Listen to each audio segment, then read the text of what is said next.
the dumbest reason to stop a baseball game. Animals, I'm guessing, is gonna be like the least weird one. That sounds like much more normal.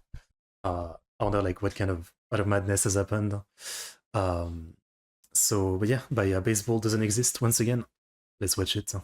Game delays are part of baseball. When a sheep got onto the field, it wasn't really a big deal. Sheep. When a little kid jumped on the field in Chicago, only to be picked up by a player who returned him to his seat, people laughed. And when a dead fish unexplainably fell from the sky and stopped a game, people got over it.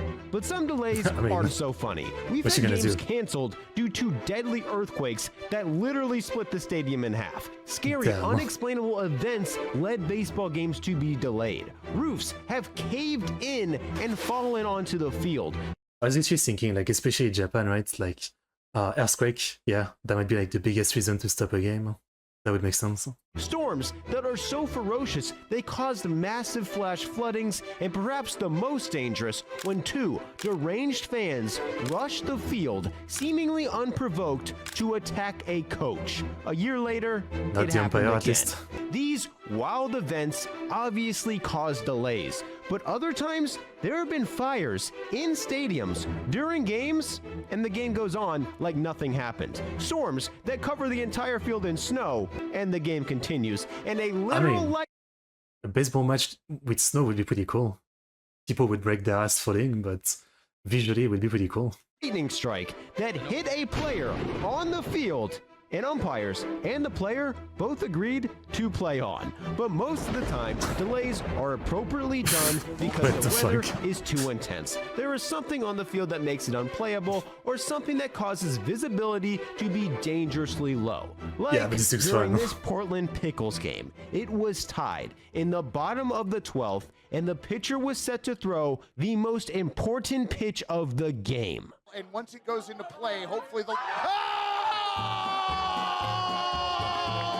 The lights went out, and they never figured out how to turn them back on, so the game was canceled. If the player's visibility is affected, the game has to be delayed, which was why it was very dumb for the Brewers to shoot off fireworks inside in the middle of a plate appearance. This was an obvious distraction for the batter, so the game was briefly stopped. But not as distracting as a blizzard. On opening day 2003, umpires stopped this game due to snow, but not before absolutely screwing over the Orioles. At first, it was a great day for baseball, but in the third inning, it started lightly snowing. A few minutes later, it was a full-on blizzard.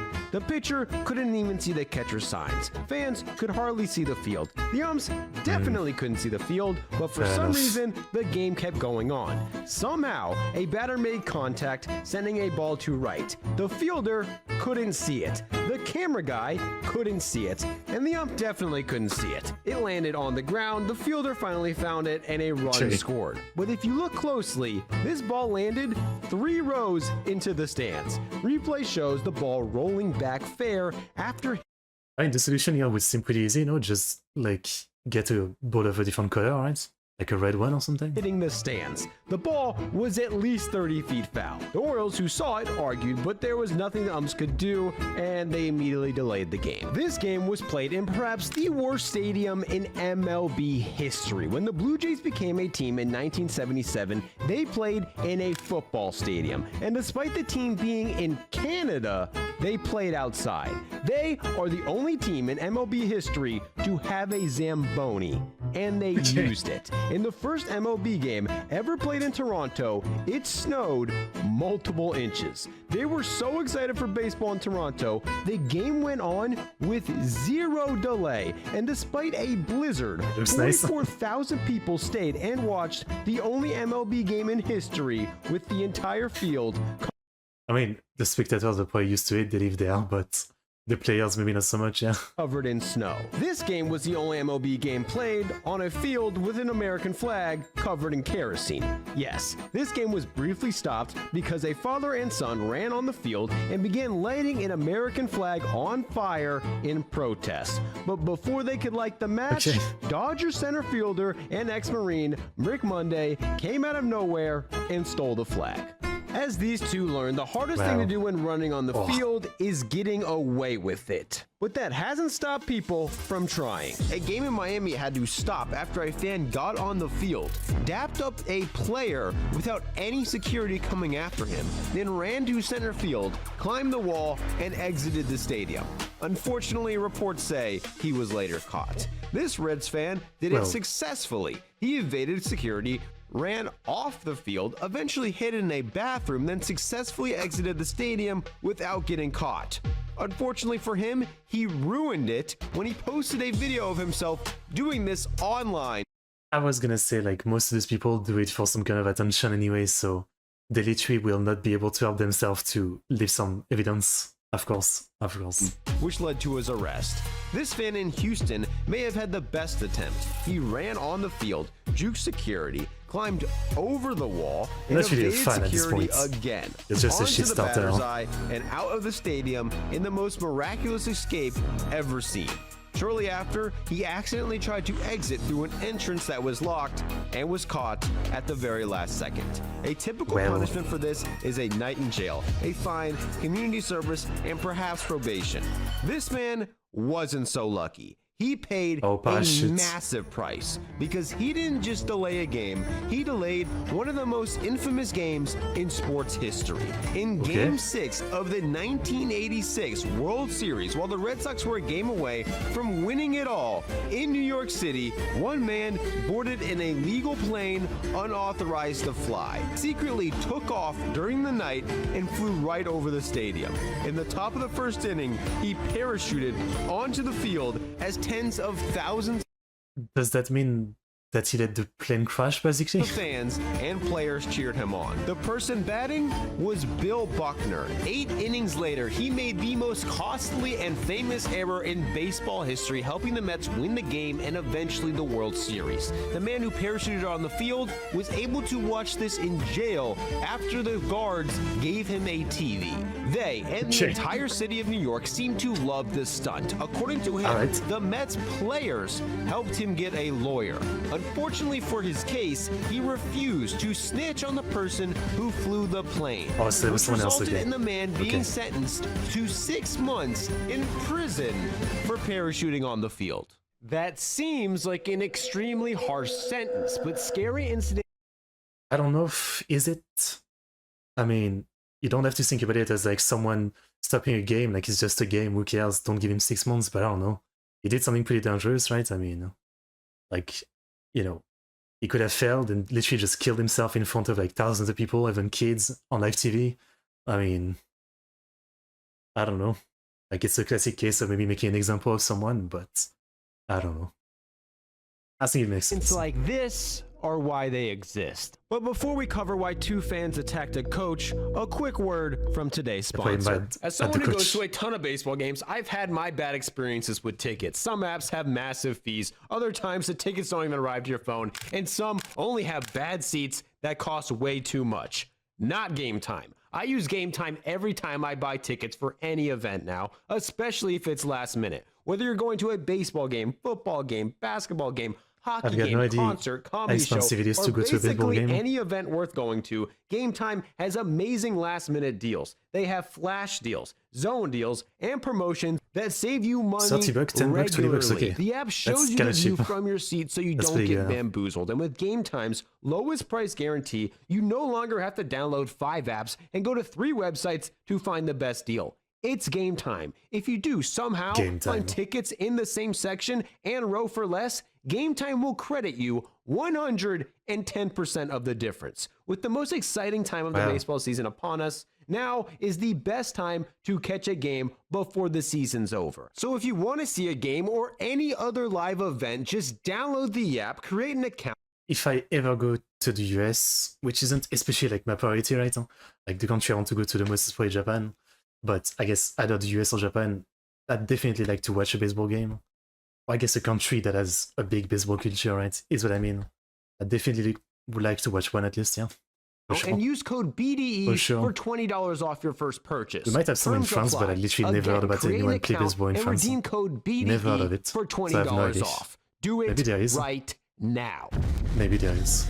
In 2003, a man and his 15-year-old son rushed the field to jump Royals coach Tom Gamboa. And they're pushing each other to beat him up. Like, what are they doing? This is Looney Tunes shit. Old son rushed the field to jump Royals coach Tom Gamboa. The entire team came in to get them off, and they were taken to prison. A pocket knife was found on the field, and Gamboa suffered permanent hearing loss. Both were taken to jail, but never served any time for this. The crazy part was, the very next time Gamboa returned to Chicago to play the White Sox, a year later, it happened again. 3 different people ran on the field during this game, and according to the state attorney, a man saw the others rush the field and wanted to, quote, one-up them and do something more outrageous. He not only ran on the field, but targeted umpire Las Diaz, jumped on him, and attacked him. The umpire ended So, like, for no reason, it's not that he hated the umpire, it's literally just, like, for fame. up defending himself and beating up the intruder. He was sentenced to 6 months in jail. It's one thing to stop a game because fans go on the field, but when players go into the stands, that's even crazier. That's what Jim Rice did after this play. During a collision against the wall, his hat fell off. A Yankees fan reached over the wall and took it. Rice went into the crowd to confront the man, who refused to give it back, and according to Rice, started stuffing it in his pants. Shortly after, the entire... I mean, I've seen some clips like that on Reddit before, especially with the balls, right? Like, people starting to fight over the balls, but I feel like the balls is obviously like the one thing that's okay. If it turns up into the crowd, like, you can take it, it's just considered, yeah, you can take it. And then if fan fights over it, they fight over it, but this is insane. Clearly, this guy's point is like, he wants to sell this, he wants to make money of this, but that's insane. In the face of the literal person you just stole it from, in the middle of a game, I mean, like, what goes through your mind? I mean, it's a fucking ad too, like, maybe the ball, okay, but it's just an ad. You're gonna sell that, what, like, $200? I don't know. Like, making yourself a piece of shit like that on TV is so dumb. I don't get it. I don't get it. Entire team entered the stands to get the hat back. Rice apparently only entered the stands to get his hat back because it had a 4-leaf clover in it. Eventually, he did get it back. Fans started throwing things onto the field, and just when the game was about to start again, a fan jumped on the field and tried to take the padding off the wall. Apparently, he dropped his cigarettes between the wall and the padding and was just trying to get them back. He was dragged off the field. This could have been avoided, and there could be no delay at all if the Yankees just replaced their padded wall with a fish tank. Yep, that's what the Marlins did. And during this game, it went terribly wrong. When the Marlins built their new stadium, I mean, don't tell me to use regular glass. They added 2 450-gallon fish tanks right behind home plate. 100 fish called this tank home, and there was real concern from PETA that the loud noises from the stadium would be bad for the fish, and the chance of a 100+ mile per hour baseball hitting the tank would be disastrous. The Marlins were adamant it was safe, but JT Realmuto hit this foul ball directly at it. Luckily, the fish were protected by 2 layers of glass. However, the game had to stop to clean the glass, duct tape the tank, and test the stability of the tank. How was this even allowed in the first place? Like, it just seems dumb no matter what. Come on. To make sure the fish wouldn't fall out on the field. Because fish falling on the field would be a disaster. And we know that because it literally happened in Japan. This game was stopped when the left fielder called time and said something was on the field. Everyone was confused on what it was. Turns out it was a dead fish. Vladimir Belaton says he witnessed this fish literally fall from the sky in the middle of a game. This phenomenon caused questions. Some people believed it was blown on the field from a nearby water spout. Others think it was thrown on the field, but the team says that's impossible. Others say a bird dropped it from its mouth on the field. Would make sense. This is still unknown, but we do know a dead fish fell from the sky onto the Looking at the state it's in, man, yeah, maybe a bird would make the most sense, I guess. The field, making it the most rare delay in baseball history. The most common delay in baseball history? The weather. Rain delays are a part of baseball, and some of them are legitimately life-threatening, have led to deadly moments on the field, and have fans running to shelter to save their lives. Others, and with fans showering themselves with ketchup. That happened at a Yankees game Why? after the stadium was struck by lightning. The game was delayed, but with fans waiting to see Aaron Judge hit his 60th home run, a ton of them stayed. Many of them proceeded to get belligerently drunk. The entire stadium started doing karaoke together. This guy tried to do a slip and slide on concrete right in front of security. A creepy lady just sat by herself in the rain. This man proposed to his girlfriend, and this guy filled up an entire popcorn box with ketchup and dumped it all over himself in front of dozens of fans cheering him on. Other delays aren't so funny. This team witnessed a storm so bad the game was not only canceled, but the team had to flee into their equipment room. The wind ripped the roof off of the equipment room. A dust devil hit this Little League game, and an umpire had to save a kid from it. During this game in Texas, there was a massive amount of lightning. The wind picked up tremendously. The rain began to fall, and then hail came. The umpires called the game, and tornado sirens started going off. Fans and staff panicked and ended up escorting hundreds of fans from the lower level seats into the dugouts, then underneath the stadium with the players for safety. As you can see, the weather can be life-threatening and delays are necessary to keep everyone safe. But sometimes umpires say safety, we're playing anyway. Like in 2021 when Lucas Sims entered a game and it started pouring. He hit a batter, it started raining even harder. He walked in a run, it started raining even harder, but the umpire told him. Like rain, I definitely get it. Like snow, at least it looks cool, but with rain especially, it's going to be so slippery. How do you even shoot the ball right? Yeah, I get it. It makes sense to stop then. Them to still play on. Sims was so adamant the game be postponed, he asked for a new ball, then threw it away. Asked for another ball, threw that ball away. Got another ball, threw it away, and refused to pitch, causing the umpires to finally postpone the game. In 2021, Liam Hendriks came into the game to close it out. It started pouring, but for some reason, the game continued. Hendriks was visibly upset and wanted the game to stop, saying later he could. This is too relatable. It reminds me of like, I used to work at a place where we cut trees and vegetation in rivers, basically. And, you know, every time it would rain, all the team, you know, we would look at each other, like, hoping they would rain enough that the boss would be like, okay, let's go back. It's too much. It's too annoying because we see we had chainsaws and woodworkers, right? And the rain would get into it. They were pretty good though, so most of the time they would keep working. So it does remind me like just the, you know, the episode like hope that he would say, let's just go back, and then, you know, you can go back to the local, I guess, where you can just chill for the rest of the day. Most of the time the boss though would basically just not care and make us continue. But yeah, I understand that feeling. Please let it stop. There's rain. Let it stop. Couldn't even grip the baseball, and it was unsafe for him and the batter. The umps didn't care and continued. Hendriks threw one pitch, got more upset, and the game continued. He got even more upset and threw away the next ball in protest. Finally, after some more complaining, Hendriks got his wish and the umps stopped the game.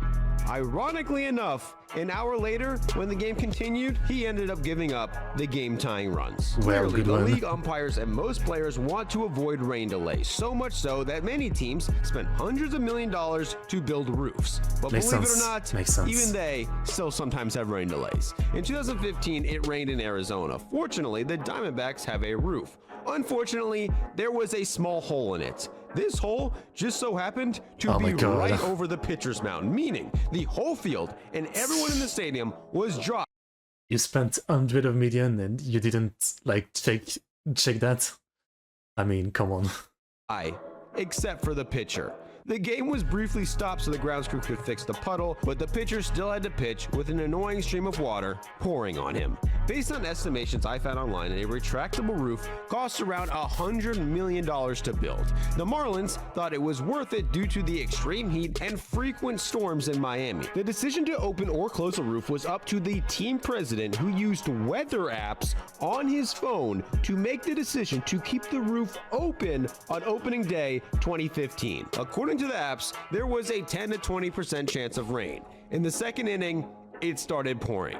The Marlins didn't even have a tarp on the field to cover it because they had a roof. And after a few minutes of rain, the game was postponed for rain in a stadium with a retractable roof. As you can see, sometimes just a little rain is enough to postpone a game, but other times a stadium can be evacuated because of a fire that causes an actual explosion.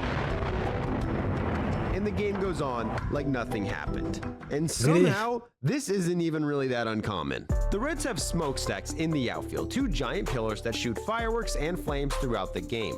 One game, they caught on fire. To prevent an explosion, the team started setting off fireworks from the smokestacks during at-bats while they were on fire.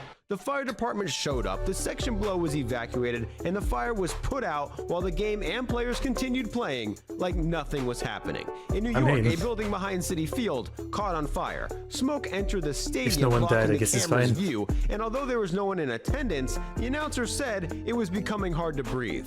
Again, the game continued like nothing happened. And in Atlanta, it was a lot more serious. The players arrived at the stadium normally and took batting practice for a regular 7 p.m. game. But somebody left a can of Sterno used to heat up food unattended.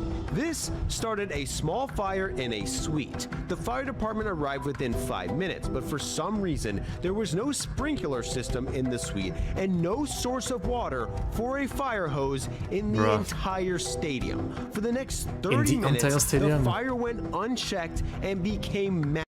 How is that possible? I mean, 80s, but even then, even in the 80s, there's not one source of water for the firemen. Massive. The entire press box, radio booth, TV booth caught fire. Media members had to rush out of the booth to save their lives, while players hung out on the field and took pictures with the fire. It seemed like everything was under control, and then a massive explosion shocked everyone. Luckily, the fire department was able to source water from outside the stadium and put the fire out. This happened 90 minutes before game time, and somehow, after a 2-hour delay, the game went on. The announcers called the game from the stands. The PA announcer used his actual voice instead of a microphone to tell fans what batter was coming up, and despite their stadium literally being on fire, the Braves won the game. And despite this guy getting struck by lightning on the field, he threw a complete game. Ray Caldwell was an alcoholic. He was released by 2 teams for excessive drinking before Cleveland offered him a contract that required him to drink. Yes, the contract made him obligated to get drunk after each game he pitched and allowed him not to come to the stadium the day after. Cleveland believed this would let Caldwell get it out of his system, and if they forced him to get drunk one day, he wouldn't get drunk every day. And it actually worked. In his I was literally about to say this isn't how it works. I mean, this isn't how alcoholism works, but okay. I mean, okay. First start ever for Cleveland, he threw a gem. He got through 8 2/3 innings, giving up only 1 run, and just before he was about to get the final out, he was struck by lightning. Caldwell was knocked unconscious. People thought he was dead, but after a few minutes, he got up and told everyone he had a game to finish. He got the final out and will now forever be known as causing the craziest delay in baseball history. Okay. Surprisingly, no one died. I think is the gist of all this. I obviously expected that, you know, there would be some delay because someone died or something. No, actually, that's probably not right. I remember, like, one time I saw a video about some guy, like some fan from the stand who fell trying to catch a ball and basically died, like some dad or something. So people do die, but maybe it didn't cause a delay, I guess, because it wasn't on the field. Fair enough. Fair enough. Yeah, there was a lot of fun one, some darker one in this, but very interesting. Definitely very interesting. I mean, baseball is entertaining, that's for sure. Beyond like just the game itself, but the everything that happens around it, I guess. That's what I've learned. That's what I've learned. So yeah, good stuff. Here's the video. Crazy stuff.